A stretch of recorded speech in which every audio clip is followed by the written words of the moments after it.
MP study YouTube channel पर आपका स्वागत है। मैं दीपक कुमार। पीएनएसटी का एग्जामिनेशन फर्स्ट डे का जो है उसके बारे में एनालिसिस करेंगे। बहुत सारे स्टूडेंट्स के कमेंट हैं, मैं पूरे कमेंट के आपको आंसर दूंगा। कोशिश ये करूंगा कि जिस प्रकार का पेपर पहला रहा है उसके बेसिस पर नेक्स्ट जो पेपर होने वाले हैं उसकी भी गाइडलाइंस दूंगा। लेकिन सबसे पहली चीज़ मैं आपको बता दूँ कि पेपर का जो लेवल पूछा जा रहा है वो स्टूडेंट के तैयारी के हिसाब से नहीं है। कुल मिलाकर के आज के ओपिनियन के हिसाब से ये समझ में आ रहा है कि आज का जो पेपर बना है उसके ऊपर भी हम बात करेंगे। और बहुत सारी चीज़ें हो रही है, जैसी पेपर कंडक्ट हुआ भी बहुत सारी चीज़ें होंगी। तो इस वीडियो को अगर आप एग्जामिनेशन दे रहे हैं ना तो थोड़ा सा समय निकाल करके इस पर्टिकुलर वीडियो को आखिरी तक देख लीजिए ताकि आपको फ़ायदे की चीज़ मिल जाए। और जिन स्टूडेंट्स की आज मार्किंग कम हुई है और क्या क्या इसके पीछे की वजह मैं सारी चीज़ें बताऊंगा। तो सबसे पहली चीज़ मैं आपको बता दूं, ये जो वीडियो है फर्स्ट डे में जो पेपर का एनालिसिस हुआ है दोनों शिफ्ट में, उसके बारे में मैं आपको बताने जा रहा हूं। साथ ही किस टाइप के पेपर का लेवल रहा है, जो स्टूडेंट के कमेंट आ रहे हैं, या जैसे मैंने बात की कम से कम 100 से भी ज़्यादा स्टूडेंट से आज बात हुई है अलग अलग डिस्ट्रिक्ट में जिन्होंने एग्जामिनेशन दिया है। और यूट्यूब पर कुछ लोग जो अपडेट दे रहे हैं उसको भी मैं आपको बताऊंगा यहीं पर, और गाइडलाइंस भी दूंगा जिन लोग का नेक्स्ट में पेपर है। तो सबसे पहली चीज़, जितने भी लोग ये इन्फॉर्मेशन दे रहे हैं स्टूडेंट्स को कि पेपर उनके पढ़ाए गए पेपर से आ गया, तो मैं आपको बता दूं दोनों शिफ्ट में लगभग 150 क्वेश्चन के सेक्शन में 100 क्वेश्चन ऐसे आए थे जो डायरेक्ट नहीं हो सकते थे। मतलब हर एक स्टूडेंट से अगर आप पूछेंगे तो वो यही बोलेंगे कि कोचिंग के नोट से क्वेश्चन नहीं आया। और ये फैक्ट बात है, मैं इस चीज़ को एग्री कर रहा हूँ कि कोचिंग के नोट्स से, इसका मतलब मैं अपनी बात नहीं कर रहा हूँ, मैंने अपने जो टेस्ट सीरीज़ में लड़कियाँ जुड़ी हुई हैं जो अलग अलग एकेडमीज से पढ़ रही हैं, जो 25-25 हज़ार रुपये देकर के ऑफलाइन क्लासेस कर चुकी हैं, मैं उनकी तक बात कर रहा हूँ। मैक्सिमम स्टूडेंट का कहना है सर कोचिंग के नोट्स से नहीं आए। हम इस चीज़ को बिल्कुल एग्री कर रहे हैं। और जो लोग यूट्यूब पर जा कर के ये अफवाहें फैला रहे हैं, बकवास कर रहे हैं कि हमारे पढ़ाए गए क्वेश्चंस आ गए, ऐसा नहीं हुआ है। पांचों सब्जेक्ट के क्वेश्चंस के ऊपर मैंने स्टूडेंट से बात किया है और बात करने के बाद ये जो आकलन निकला है, ये निकला है कि जो क्वेश्चन है चाहे फिजिक्स और केमिस्ट्री का जो सब सेक्शन है वो एनालिटिकली पूछा गया। और एनालिटिकल क्वेश्चन का लेवल ये होता है कि जो एक टॉपिक को पढ़ने के बाद लास्ट में जो हम सारांश निकालते, कंक्लूजन निकालते, वहाँ से क्वेश्चन आ गए तो उसको तो एनालिसिस वाले क्वेश्चन में तो दिमाग लगेगा। 810 सीट के लिए 50,000 से ज़्यादा लड़कियां हो सकता है बैठ रही होंगी एग्जामिनेशन में, और 810 लड़कियों को ही सिलेक्ट होना है। मतलब लगभग 50,000 के आसपास लड़कियां रिजेक्ट होंगी और 1000 या 810 लड़कियां सेलेक्ट होंगी। तो कंपटीशन तो हाई रहेगा। तो एग्जामिनर कुछ न कुछ ऐसा करेगा कि आपकी पूरी की पूरी प्रिपरेशन को एक ऐसे लेवल पर लेके चले जाएंगे जहां पर केवल 810 या लगभग 1500 से 1600 स्टूडेंट्स लोगों को पेपर समझ में आए। और ये फैक्ट है, और ऐसे ही आज के पेपर में हुआ है। लेकिन जो कुछ लोग आकर के बता रहे हैं कि हमारा पेपर फंस गया, ऐसा कुछ भी नहीं है, ऐसा कुछ नहीं हुआ। जो लोग ऐसा बोल रहे हैं उन्हीं के पढ़ाए हुए स्टूडेंट्स अगर आप बात करेंगे तो वो खुद बता देंगे कि उन्होंने कैसा पढ़ाया था, और वो आकर के यूट्यूब पर जाकर के स्टूडेंट्स को मिसगाइड कर रहे हैं।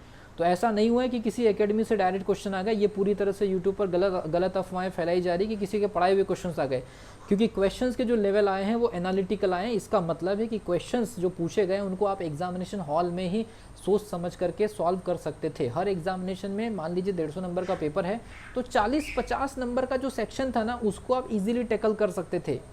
50 नंबर का जो सेक्शन था उसको इजीली टैकल कर सकते थे। और उसके बाद के जो क्वेश्चन थे वो भरपूर एनालिसिस से भरे हुए थे।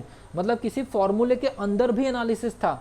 बायोलॉजी के जो सेक्शन में जो किसी टर्म को लेकर के ऐसे एनालिटिकल ऑप्शंस बना दिए गए थे कि चारों सही लग रहे थे। और इंग्लिश में जो क्वेश्चन बने थे उसमें टॉपिक कंफर्म नहीं हो पा रहे। मतलब ये समझ लीजिए कि पूरा का पूरा बेसिक ग्रामर है उसको एरर पे लाके शिफ्ट कर दिए। तो उसके लिए काफ़ी अच्छी स्टडी की ज़रूरत पड़ती है। तो अगर कोई आपको ये कह रहे हैं कि फलानी एकेडमी का, फलानी कोचिंग का कोई क्वेश्चन फंस गया, तो वो तो लगभग 30-35 क्वेश्चन किसी के कॉन्सेप्ट से फंस ही जाते हैं। हाँ, टॉपिक रिपीट हुए हैं लेकिन क्वेश्चन का लेवल एनालिटिकल आया है। एनालिटिकल का मतलब है क्वेश्चन आपके सामने होगा और आपको सोचना पड़ेगा। डायरेक्टली किसी फैक्ट को याद करके केवल 40-45 नंबर, 50 नंबर टच किए जा सकते हैं। मेहनत के जो नंबर थे उसके ऊपर है। जिन स्टूडेंट के 60-65 से ऊपर नंबर गए हैं, जिन स्टूडेंट के 65-70 के आसपास नंबर टच करें या उससे नंबर गए, वो पूरी तरह से प्योरली एग्जामिनेशन हॉल के अंदर उनके आईक्यू लेवल की मेहनत की वजह से आए हैं। ये किसी भी एकेडमी, हम इस चीज़ को खुद एक्सेप्ट कर रहे हैं जिस प्रकार से ओपिनियन है, कोई भी हो, चाहे हम हो या कोई और टीम हो, केवल एक एकेडमी की मेहनत ने स्टूडेंट को केवल 50-55 तक ही लेकर के गए, उसके बाद की जो मार्किंग हुई है उस स्टूडेंट का एग्जामिनेशन हॉल में आईक्यू लेवल का फ़ायदा मिला है या उनकी मेहनत वैसी रही होगी, और उसमें भी उनको ज़्यादा कुछ एक्स्ट्रा हाथ नहीं लगा, 10-15-20 नंबर के आसपास, 50 + 20 70 या 55 + 15 70 के आसपास ऐसे स्टूडेंट कुछ पहुँचे हैं, बाद में पता चलेगा। तो ये कुछ जो यूट्यूबर्स या जो हमारे ही जैसे कुछ टीचर्स होते हैं जिनको स्टूडेंट को अलग अलग तरीके से मिसगाइड करना होता है, वो ये बताने की कोशिश कर रहे हैं। तो जो स्टूडेंट अगला एग्जामिनेशन देंगे, आप अपनी प्रिपरेशन पर फोकस रखिए। जैसे आपने प्रिपरेशन किया है, हर दिन सेम पैटर्न का पेपर नहीं बनेगा, पैटर्न बदलते जाएगा। ऑनलाइन एग्जामिनेशन में 10 पेपर कंडक्ट इनको कराना है, 4 दिन पेपर चलेगा। तो जितने भी अपकमिंग एग्जामिनेशन होने वाले हैं, पेपर होने वाले हैं, उन स्टूडेंट को मैं आपको बताना चाहूँगा, आप अपनी प्रिपरेशन के ऊपर स्थिर रहिए। किसी के बहकावे में जाकर के उनकी सीरीज़ ये इस पर अगर आप जाएंगे तो बेवजह आपका पूरा का पूरा याद किया गया, रिवीजन किया, वो सब कुछ बर्बाद हो जाएगा। गाइडलाइंस मेरी यही है कि आपने जैसे प्रिपरेशन की है, आप अपनी स्ट्रेंथ और वीकनेसेस के अकॉर्डिंग कोशिश ये करिए कि जब आप पेपर अटेम्प्ट करें वहाँ पर एग्जामिनेशन हॉल में, तो क्वेश्चन के जो ऑप्शंस होंगे उनके बारे में थोड़ा सा आपको सोचना पड़ेगा। अब डायरेक्ट टू डायरेक्ट आपने जैसा पढ़ा है कहीं से इस प्रकार से किसी चीज़ को एनालिसिस करना आपने सीखा नहीं। ग्राफिकल एनालिसिस कैसा होता है, फॉर्मूला एनालिसिस कैसा होता है, किसी टर्म को लेकर के बायोलॉजी में कैसे एनालिसिस किया जाता है, डायग्राम को लेकर के मैंने कई बार आपको गाइडलाइंस दिया कि जब तक आप डायग्राम लेवल पर एनालिसिस नहीं करेंगे आपको टर्म्स कन्फर्म ही नहीं होगी, उस लेवल पर क्वेश्चन आ गए। इंग्लिश में मैंने सिचुएशन बेस्ड क्वेश्चन बोला था, लगभग वैसी सिचुएशन बनी है। आपके ग्रामर में पूरी की पूरी सिचुएशन उठा करके दे दी गई है। सिनोनिम्स और एंटोनिम्स हम नहीं मानते हैं कि फेवर में रहता है हिंदी मीडियम स्टूडेंट्स के, लेकिन इंग्लिश मीडियम स्टूडेंट्स को उसका बेनिफिट मिल सकता है।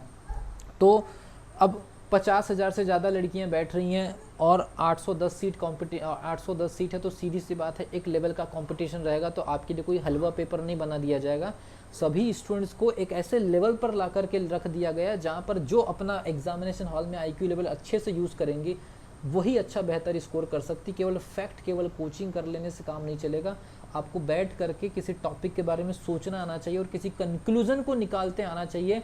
ऐसा पेपर बना था फर्स्ट डे का। मैं ये नहीं कह रहा हूँ कि ऐसा ही पेपर बनेगा सेकंड डे का, क्योंकि एग्जामिनेशन होते जाएंगे, पैटर्न बदलते जाएंगे। आपने जैसी प्रिपरेशन करे उसी चीज़ पर आप फोकस रहिए और वैसे ही आपको एग्जामिनेशन को हैंडल करना है। बट क्वेश्चन को सिंसियरली आपको पढ़ना पड़ेगा, ऑप्शंस को देखना पड़ेगा।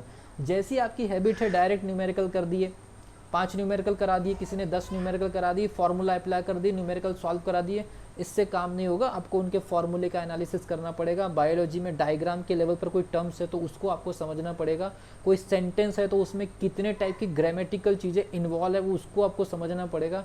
और आपके पास प्रिपरेशन का टाइम नहीं है, आप एग्जामिनेशन हॉल में अपना टेम्परामेंट, अपना माइंडसेट ऐसा बना करके जाएंगे तो आपको बेनिफिट मिल सकता है। लेकिन पैटर्न यही चलेगा ऐसा कोई कंफर्म नहीं है, इसीलिए किसी भी नतीजे पर मत पहुंचिए कि उनके क्वेश्चंस फंस गए, इनके क्वेश्चन फंस गए। इससे आपका इतना बड़ा नुकसान हो जाएगा कि आप 60 नंबर तक क्रॉस नहीं कर पाएंगे। इस चीज़ से आपको बचना है। तो ये गाइडलाइंस मैंने आपको बता दिया। लेवल किस टाइप का रहा, एनालिटिकल पेपर रहा है। यूट्यूबर्स की जो अपडेट आ रही है उसको बिल्कुल आप बकवास समझ लीजिए। आप लोगों को मिसगाइड करके सब्सक्राइबर बढ़ाने के लिए हम यहाँ पर वीडियोज़ नहीं डालते। हमें तो केवल ये चाहिए कि हमारे टच में जो स्टूडेंट हैं मैक्सिमम से मैक्सिमम सेलेक्ट होते हैं, उससे वो हमारे लिए इंपॉर्टेंट नहीं है, लेकिन इन्फॉर्मेशन सही जानी चाहिए।